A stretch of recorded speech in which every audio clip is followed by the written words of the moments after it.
Hello dear students, जय हिंद, वंदे मातरम। स्वागत है आप सभी का आपके अपने चैनल फिजिक्स टॉपर्स अकेडमी में। मैं हूं गौरव सिंह और मैं आपके लिए लेकर आया हूं क्लास 12 फिजिक्स। इसमें है हमारा चैप्टर नंबर 2 और इस चैप्टर का नाम है गॉस की प्रमेय यानी कि गॉस थ्योरम। ठीक है, तो आज हमारा जो सबसे पहला जो इम्पोर्टेंट टॉपिक आता है वो आता है वैद्युत फ्लक्स। क्या आता है? इलेक्ट्रिक फ्लक्स यानी कि वैद्युत फ्लक्स। ठीक है, अब देखिए इसमें क्या है, वैद्युत फ्लक्स की परिभाषा क्या होती है। देखिए जैसे कि हमने एक वैद्युत क्षेत्र ले लिया तो वैद्युत क्षेत्र के अंदर क्या होगा, वैद्युत बल रेखाएं होंगी। क्या होंगी? वैद्युत बल रेखाएं होंगी। अब वैद्युत बल रेखाओं के मार्ग में हमने क्या रख दिया, हमने एक पृष्ठ रख दिया, एक काल्पनिक पृष्ठ की कल्पना करी, यानी कि एक पृष्ठ की हमने कल्पना की, अर्थात मान सकते हैं एक काल्पनिक पृष्ठ है और ये कैसे रखा है, लंबवत, यानी वैद्युत क्षेत्र की दिशा के कैसे रखा है, लंबवत रख दिया है। तो इस काल्पनिक पृष्ठ से कुल गुजरने वाली वैद्युत बल रेखाओं की जो संख्या होगी उसको कहेंगे हम वैद्युत फ्लक्स। ठीक है, अब देखो परिभाषा लिखा, वैद्युत क्षेत्र में स्थित किसी काल्पनिक पृष्ठ के लंबवत गुजरने वाली कुल वैद्युत बल रेखाओं की संख्या को वैद्युत फ्लक्स कहते हैं और इसको हम फाई से प्रदर्शित करते हैं। इसको जरा डायग्राम समझने की कोशिश करेंगे। जैसे कि देखें, ये है वैद्युत बल रेखाएं। ठीक है, ये वैद्युत बल रेखाएं अर्थात ये एक क्या है, वैद्युत क्षेत्र को प्रदर्शित कर रहा है। ठीक है, अब इसके अंदर हमने एक पृष्ठ ले लिया है, इसके अंदर हमने एक काल्पनिक पृष्ठ की कल्पना की। ठीक है, सपोज करो ये हमारा एक पृष्ठ है, हमने एक पृष्ठ की कल्पना की, एक काल्पनिक पृष्ठ मान लिया, तो ये बल रेखाएं इस तरीके से इसके अंदर से गुजर रही होंगी। ठीक है, इसके अंदर से गुजरेंगी ये और आर पार निकल रही है इसके अंदर से। ठीक है, सपोज कीजिए इसके आर पार निकल रही है अंदर से इस तरीके से।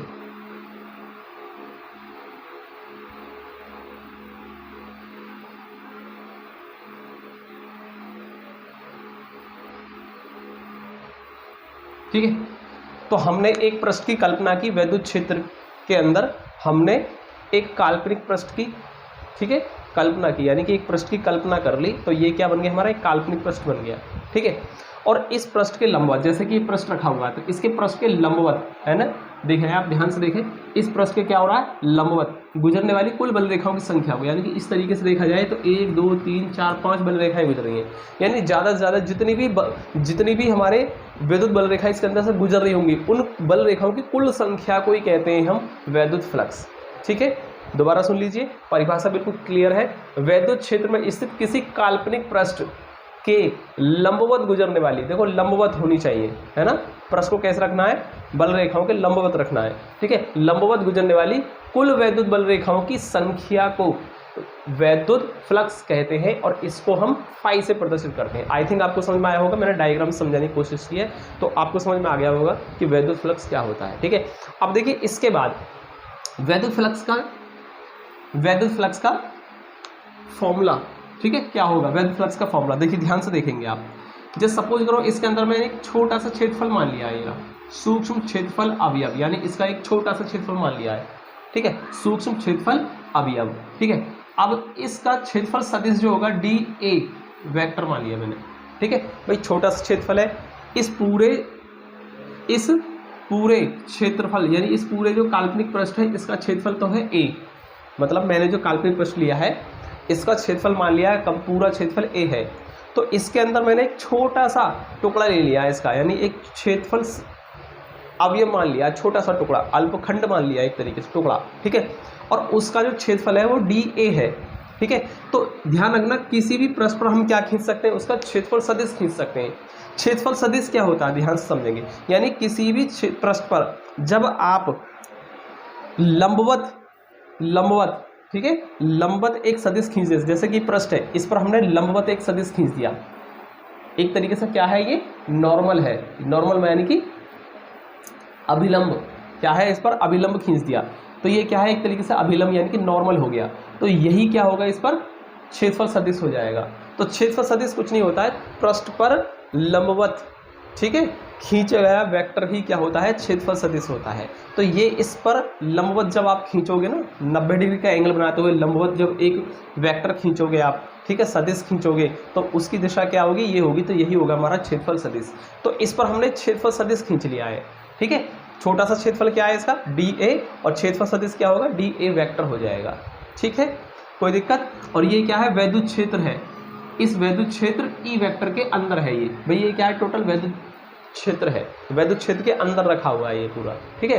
तो यहां पर हम क्या देखेंगे, देखो छोटे से क्षेत्रफल, सूक्ष्म क्षेत्रफल अवयव dA से गुजरने वाला वैद्युत फ्लक्स कैसे निकालेंगे हम। पहले हम छोटे से क्षेत्रफल अवयव जो dA माना है हमने, इससे गुजरने वाला फ्लक्स निकालते हैं। तो उसको निकालने का फॉर्मूला क्या होगा, ध्यान से देखेंगे। जब हम वैद्युत क्षेत्र E, ठीक है, E वेक्टर और क्षेत्रफल सदिश dA वेक्टर, इन दोनों की डॉट प्रोडक्ट कर देते हैं तो यही होता है हमारा फ्लक्स, वैद्युत फ्लक्स। और ये क्या है, छोटे से क्षेत्रफल अवयव से गुजरने वाला फ्लक्स है, इसलिए इसको मैंने d फाई मान लिया है। तो ध्यान रखना, सूक्ष्म क्षेत्रफल अवयव dA वेक्टर से होकर, ठीक है, dA से होकर गुजरने वाला जो वैद्युत फ्लक्स होगा d फाई, वो हमारा E vector dot dA vector के बराबर होगा।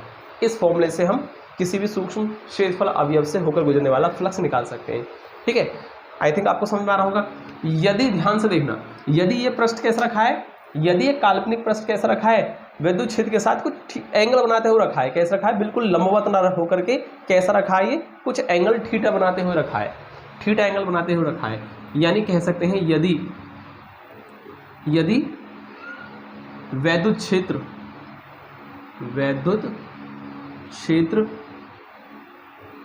E वेक्टर तथा क्षेत्रफल सदिश कौन सा है, जो कि dA वेक्टर है, के बीच कोण थीटा है। तो मैंने बताया ना अभी आपको, क्या बताया था कि यदि मान लीजिए ये जो पृष्ठ है वैद्युत क्षेत्र के अंदर थीटा कोण बनाते हुए रखा है, ठीक है, जब थीटा कोण बनाते हुए रखा है तो E वेक्टर और dA वेक्टर के बीच में कोण कितना माना हमने, थीटा कोण, क्योंकि थीटा कोण बनाते हुए रखा है। तो वैद्युत फ्लक्स कितना होगा, वैद्युत फ्लक्स कैसे निकालेंगे हम, वैद्युत फ्लक्स कैसे निकालेंगे हम, तो फिर निकलेगा हमारा d फाई बराबर E dA cos थीटा। तो यहाँ पर थीटा आ जाएगा, क्या आ जाएगा, cos थीटा आ जाएगा। तो ध्यान रखना, जब लंबवत रखा हुआ है तो E vector dot dA vector, ठीक है, और यदि थीटा कोण बनाते हुए रखा है तो E dA cos थीटा। या अगर आप वैसे भी समझ सकते हैं, देखिए आपको एक फॉर्मूला आपको याद होगा, A vector dot B vector, ठीक है, ये क्या है, डॉट प्रोडक्ट का एक फॉर्मूला होता है, आपने 11th क्लास में पढ़ा होगा। इसको लिखते थे हम AB cos थीटा, याद होगा आपको। A vector dot B vector क्या होता है, AB cos थीटा, है ना। तो यानी कि डॉट प्रोडक्ट हो, बीच में डॉट हो, और वेक्टर जब हम हटाते हैं, यानी कि ये है सदिश रूप में है, यानी तो वेक्टर फॉर्म में है, ये कैसा हमारा स्केलर फॉर्म में, ठीक है। तो इस तरीके से यानी कि कह सकते हैं हम, जब हम वेक्टर को हटाते हैं तो यहाँ पे क्या लगता है, cos थीटा। तो A vector dot B vector का फॉर्मूला होता है AB cos थीटा। इसी तरीके से यहाँ A vector dot B vector ना होकर के E vector dot DA vector है, तो इसको हम क्या लिख सकते हैं, E dA cos थीटा लिख सकते हैं। तो ये वही फॉर्मूला है, एक तरीके से आप 11th क्लास को, ठीक है, 11th क्लास को ध्यान करके आप यहाँ इसको ऐसे लिख सकते हैं, ठीक है। आई थिंक आपको समझ में आया होगा। तो ये तो है केवल एक छोटा सा जो क्षेत्रफल सदिश है, इससे होकर गुजरने वाला फ्लक्स हो गया। यदि हम सपोज करें, इसको मैं यहाँ से रफ कर देता हूँ, अब हम मान लेते हैं संपूर्ण पृष्ठ, जो पूरा जो पृष्ठ है, संपूर्ण पृष्ठ से होकर गुजरने वाला, से होकर गुजरने वाला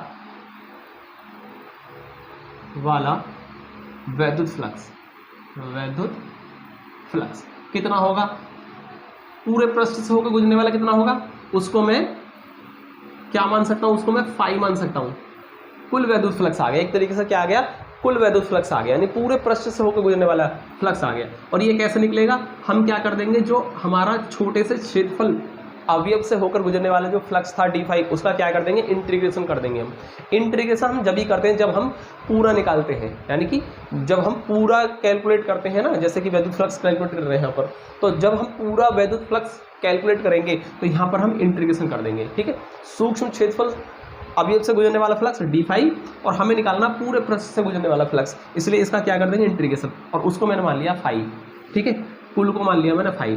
तो कैसे, तो डी फाई की वैल्यू क्या है, देखो डी फाई है ई vector dot D A vector, क्या है हमारा ई vector dot D A vector, या हम इसको लिख सकते हैं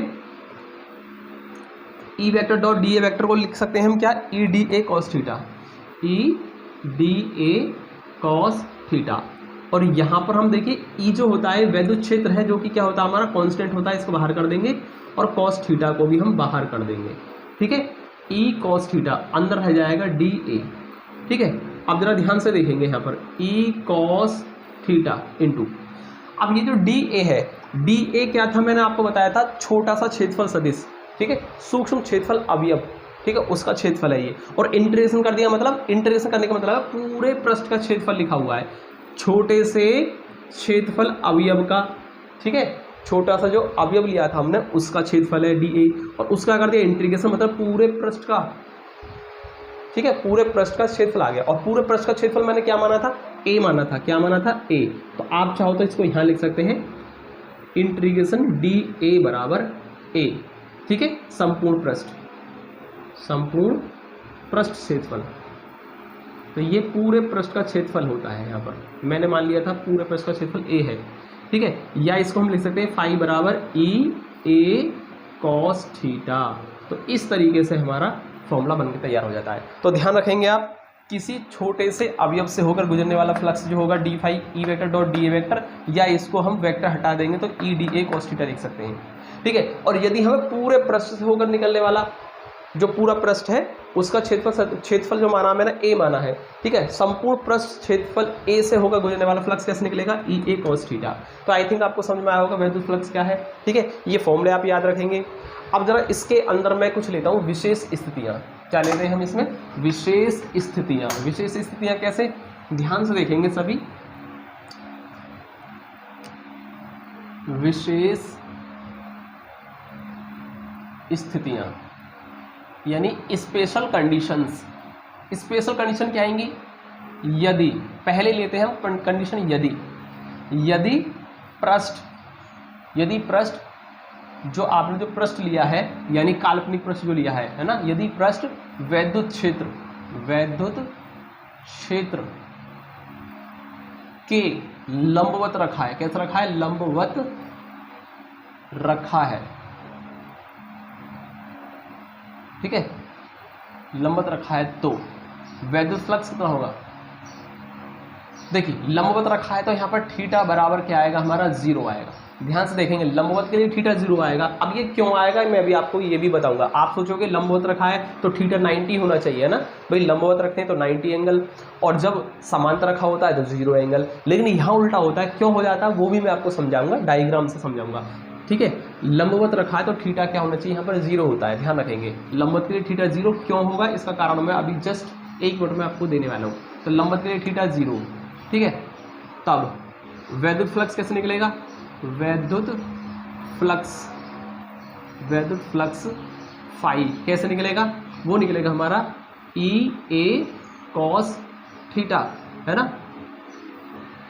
से इस वाले फॉर्मूले से वैद्युत फ्लक्स फाई बराबर ई ए कॉस थीटा से कैसे निकलेगा, फाई बराबर ई ए कॉस थीटा कितना आएगा इसमें 0, तो हमारा फ्लक्स कितना हो जाएगा ई ए, और कॉस 0 की वैल्यू कितनी होती है, कॉस 0 की वैल्यू होती है हमारी 1, ठीक है, कॉस 0 की वैल्यू 1 हो जाती है, यानी कि फाई आ जाएगा हमारा ई ए, सही है। अब जरा ध्यान से देखेंगे ई ए कॉस थीटा और हमने थीटा 0 रख दिया है, अर्थात पृष्ठ को लंबवत रख दिया, तो हमारा आ गया फ्लक्स फाई बराबर ई ए, है ना। और इन दोनों को अगर कंपेयर करोगे आप तो ई ए कॉस थीटा और ये है ई ए। और मैंने आपको एक चीज़ बताई थी पिछले चैप्टर में, चैप्टर 1 के अंदर, कि यदि हम थीटा की कोई ऐसी वैल्यू रख देते हैं कि जिसको रखने से जो उसका जो फॉर्मूला होता है, ठीक है, जो जनरल फॉर्मूला होता है उसके अंदर से sine cos tan cot sec cosec यानी ट्रिग्नोमेट्रिकल टर्म खत्म हो जाए, जैसे कि ई ए कॉस थीटा में से ई ए रह गया यानी कॉस थीटा खत्म, ठीक है, यानी ट्रिग्नोमेट्रिकल टर्म खत्म।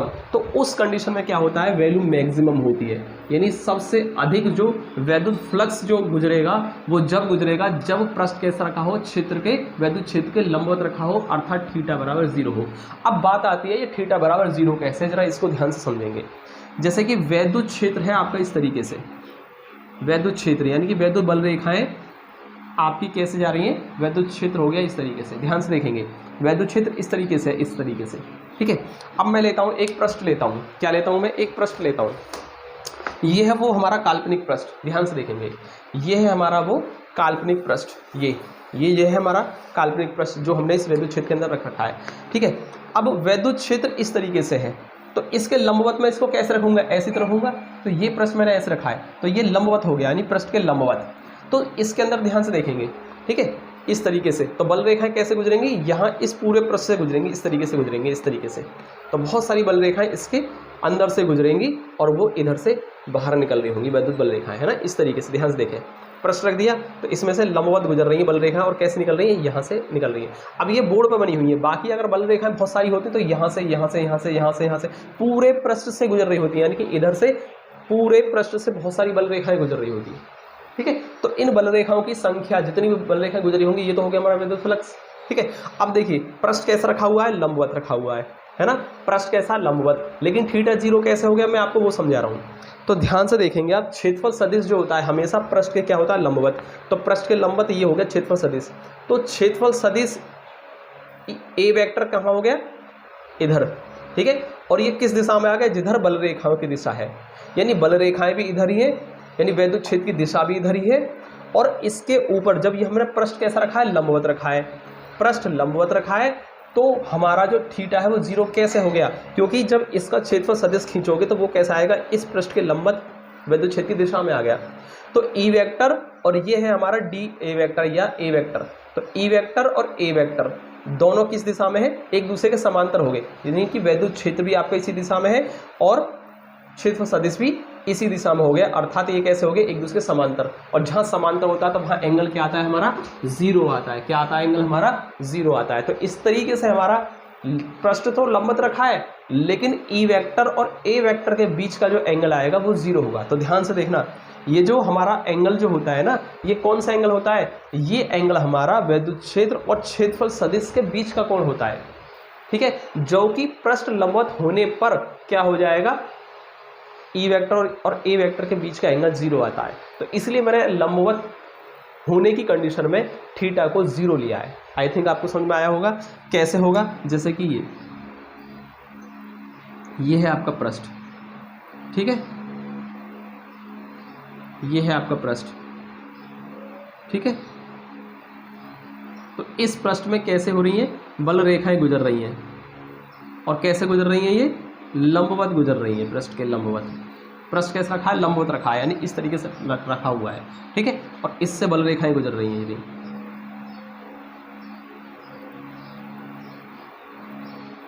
ये गुजर रही बल रेखाएं, इस पृष्ठ के लंबवत गुजर रही हैं। ठीक है, पृष्ठ कैसे रखा है, ऐसे रखा है, इसके लंबवत गुजर रही है। ठीक है, तो क्षेत्रफल सदिश जो होगा, इस पर क्षेत्रफल सदिश कैसे आएगा, क्षेत्रफल सदिश जो आएगा वो कैसे आएगा, इधर आएगा, यानी कि ये है आपका क्षेत्रफल सदिश। इसको थोड़ा सा बड़ा दिखा देता हूँ क्षेत्रफल सदिश को, ताकि आपको दिखाई दे। ये रहा, ये छोटा सा क्षेत्रफल ले लिया जाए अगर इसके ऊपर। ठीक है, तो इसका क्षेत्रफल सदिश क्या आएगा हमारा, ये आ गया।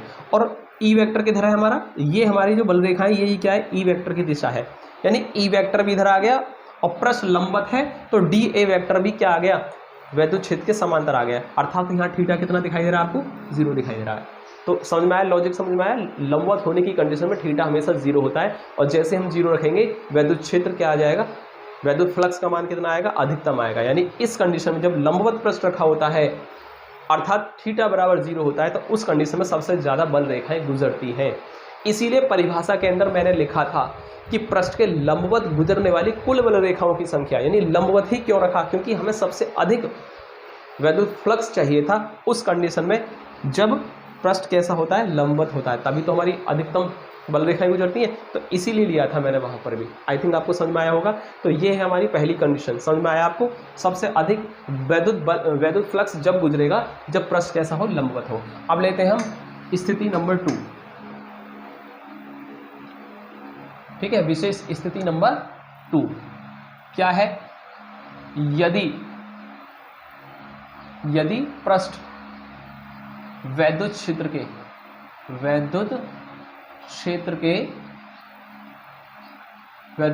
के समांतर, इस बार रख दिया हमने समांतर रखा है तो थीटा कितना आना चाहिए, थीटा बराबर 90 होना चाहिए, यानी समांतर पर थीटा 0 होना चाहिए। वैसे तो हम कहते हैं ना, आप हर बार ये पढ़ोगे समांतर के लिए हमेशा एंगल 0 होता है, लेकिन यहाँ समांतर के लिए थीटा क्या आएगा, 90 आएगा, 0 नहीं आएगा, 90 आएगा। क्यों आएगा, क्यों आएगा, इसका भी कारण मैं बताऊंगा। पहले हम इसको रख देते हैं। तो वैद्युत फ्लक्स कितना हुआ, कितना वैद्युत फ्लक्स गुजरेगा, वैद्युत फ्लक्स कितना गुजरेगा, ध्यान से देखेंगे। वैद्युत फ्लक्स फाई बराबर ई ए कॉस थीटा से, इस वाले फॉर्मूले से कितना आएगा, फ्लक्स फाई बराबर ई ए कॉस क्या आएगा, 90। ठीक है, समांतर होने पर थीटा 90 हो जाता है, तो 90। और कॉस 90 का मान कितना होता है, कॉस 90 का मान होता है हमारा 0। क्या हो जाता है, 0। तो इस तरीके से हमारा फ्लक्स कितना हुआ, 0। तो यानी कि मिनिमम यानी कि बिल्कुल भी फ्लक्स नहीं गुजरेगा। कब नहीं गुजरेगा, जब पृष्ठ कैसे रखा होता है, समांतर रखा होता है, अर्थात थीटा 90 होता है। तो ध्यान रखेंगे, कोई भी फ्लक्स नहीं गुजरता है, एक भी बल रेखा नहीं गुजरती, यानी फ्लक्स क्या हो गया, 0 हो गया, कोई बल रेखा नहीं गुजरेगी। ठीक है, यानी यह कह सकते हैं कि बहुत कम, सबसे मिनिमम वैद्युत फ्लक्स जो देखने को मिलेगा, जब देखने को मिलेगा जब समांतर रखा होता है पृष्ठ, अर्थात थीटा बराबर 90 डिग्री। अब मैं आपको समझाता हूँ समांतर पर थीटा 90 कैसे हो गया। जैसे कि देखो, ये वैद्युत क्षेत्र की दिशा है, ये डायग्राम से समझेंगे आप इसको। वैद्युत क्षेत्र की दिशा है ये, ठीक है, वैद्युत क्षेत्र ई वेक्टर की दिशा हो गई है, सही है। अब जरा ध्यान से देखेंगे, ये वही पृष्ठ है, ठीक है। पहले हमने लंबवत ऐसे रखा था, अब हमने इसको क्या रख दिया, वैद्युत क्षेत्र के समांतर रख दिया, यानी कि ऐसे रख दिया। ठीक है, तो अब देखेंगे इसमें से बहुत कम बल रेखा, यानी बहुत ज़्यादा से ज़्यादा बल रेखाएं इधर उधर ऊपर नीचे से निकल गई, ऊपर नीचे से निकल गई, पृष्ठ के अंदर से नहीं गुजरी। पृष्ठ के अंदर से आपकी बहुत ही कम, एक आधी ही बल रेखा होगी जो इस पृष्ठ के अंदर से गुजर रही है। ध्यान से देखें, जैसे मानो सपोज करो मैंने ऐसे रख दिया, पृष्ठ के कैसा हो गया, समान, यानी पृष्ठ कैसा रखा, वैद्युत क्षेत्र के समांतर रखा हुआ। अब ये तो कोई एक दो ही बल रेखाएं ऐसी होंगी जो इस पृष्ठ के अंदर से गुजर रही हैं, बाकी बल रेखाएं ऊपर से नीचे से निकल गई, पृष्ठ के अंदर से नहीं गुजरी। तो और फ्लक्स क्या होता है, फ्लक्स वो होता है जो पृष्ठ के अंदर से गुजरेंगी बल रेखाएं। तो पृष्ठ के अंदर से गुजरने वाली कुल बल रेखाओं की संख्या होती है फ्लक्स, और यहाँ तो बल रेखाएं बहुत कम गुजर रही है पृष्ठ के अंदर से, यानी बहुत कम बल रेखाएं गुजर रही हैं, इसीलिए वैद्युत फ्लक्स भी क्या होगा, मिनिमम होगा, बहुत कम होगा। ठीक है, आई थिंक आपको समझ में आया। तो इसमें पृष्ठ कैसे बनेगा आपका, इस तरीके से बनेगा, ये इस तरीके से। तो ये है वो आपका पृष्ठ, ये है आपका पृष्ठ, ठीक है, ध्यान से देखेंगे। तो ये हो जाएगा, देखो हमेशा क्या बताया मैंने, पृष्ठ के लंबवत होता है क्षेत्रफल सदिश जो होता है ना, इसका क्षेत्रफल सदिश, सपोज करो ये छोटा सा क्षेत्रफल ले लिया, इसका क्षेत्रफल सदिश कहाँ आएगा, ऊपर की ओर आएगा, यानी कि डी ए वेक्टर जो आएगा क्षेत्रफल सदिश वो ऊपर आएगा। और वैद्युत क्षेत्र कहाँ रखा है आपका, वैद्युत क्षेत्र जो है वो इस तरीके से, तो इनके बीच में एंगल जो कितना बन रहा है, ये 90 बन गया ना, बन गया। ठीक है, तो ध्यान से देखेंगे, पृष्ठ कैसे रखा हुआ है, वैद्युत क्षेत्र के समांतर रखा हुआ है। ठीक है, वैद्युत क्षेत्र के समांतर रखा हुआ है, तो वहां पर एंगल कितना आता है, 90। कैसे आ गया, ई वेक्टर और डी वेक्टर खींच के देखो आप, इस पृष्ठ पर लंबवत खींच के देखो आप, ऊपर जाएगा तो डी ए वेक्टर इधर गया, वैद्युत क्षेत्र इधर गया, यानी कि कितना बन गया हमारा एंगल, 90 आ गया। तो आपको ये लॉजिक भी समझ में आया कि समांतर होने पर, यानी पृष्ठ वैद्युत क्षेत्र के समांतर होता है तो थीटा 90 क्यों आ जाता है, ये है वो कंडीशन, इसलिए आ जाता है। तो आप देख रहे हैं वैद्युत क्षेत्र के समांतर पृष्ठ रखा हुआ है और इस पर क्षेत्रफल सदिश ऊपर गया, यानी पृष्ठ के लंबवत होता है हमेशा क्षेत्रफल सदिश। तो इस पर लंब कैसे खींचेंगे, ऊपर को जाएगा। तो आप देख रहे हैं डी ए वेक्टर इधर और ई वेक्टर इधर, तो कितना आ गया, दोनों के बीच में एंगल 90 आ गया। तो समांतर होने पर एंगल 90 आ गया, और जैसे 90 रखा मतलब फ्लक्स कितना आ गया, 0, यानी कि मिनिमम। ठीक है, आप देख रहे हैं इसमें से 1 2 3 बाकी बल रेखाएं जितनी भी होंगी सब ऊपर से या नीचे से निकल जाएंगी, केवल 1 2 बल रेखाएं ऐसी हैं जो इसके पृष्ठ के अंदर से गुजर रही हैं। ठीक है, तो इसलिए क्या आएगा, फ्लक्स सबसे कम यानी कि मिनिमम आएगा, या हो सकता है 0 हो, एक भी बल रेखा ना गुजरे, तो उस कंडीशन में फ्लक्स का मान कितना हो जाएगा, 0 हो जाएगा। ठीक है, तो आई थिंक आपको समझ में आया होगा, ये है आपका वैद्युत फ्लक्स। ठीक है, टॉपिक आई थिंक आपको समझ में आना चाहिए, मैंने पूरी कोशिश की आपको समझाने की, डायग्राम से भी कोशिश की है समझाने की। ठीक है, तो मिलते हैं अगले वीडियो में, आज के लिए हम सिर्फ इतना ही रहने देते हैं। ठीक है।